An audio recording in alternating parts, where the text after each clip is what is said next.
Salut!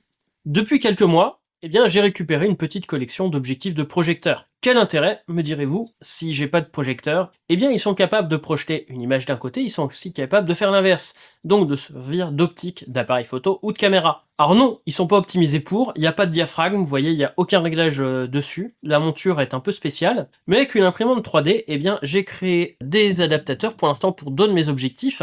Ce sont des prototypes.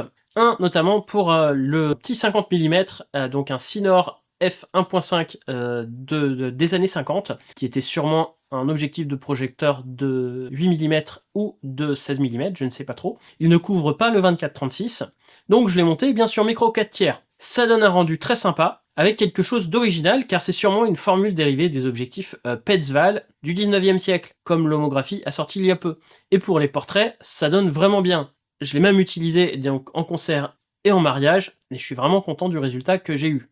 Même si je dois améliorer mon adaptateur qui a cassé après 3 utilisations, et qui n'est pas super pratique pour faire la mise au point. Le deuxième est bien plus gros, c'est un 180 mm f2.8 que j'ai monté sur mon Alpha 7. Pareil, ça rend un rendu très intéressant, peut-être un peu moins original, et mon adaptateur cause cette fois-ci du vignettage. Bon, vous me direz, ça vient peut-être de l'épaisseur. Ce sont des premiers essais, donc c'est plutôt prometteur. Donc j'ai utilisé ça en concert aussi, et je dois dire que je suis plutôt content du résultat. Et donc si ça vous intéresse, je pourrais en faire une vidéo longue dessus, en partageant mes modèles 3D, qui sont ce qu'ils sont, puisque je suis encore vraiment débutant en modélisation 3D, mais je pourrais vous expliquer mon processus, comment j'ai fait ça, et si vous aussi vous trouvez ce genre d'objectif, comment faire pour les adapter. Je sais que j'ai un de mes confrères qui en a fait un bouquin là-dessus, donc il s'y connaît sûrement beaucoup mieux que moi, mais j'ai pas trouvé de choses qu'il avait lui partagé en direct, pas sûr qu'il ait fait ça de la même façon,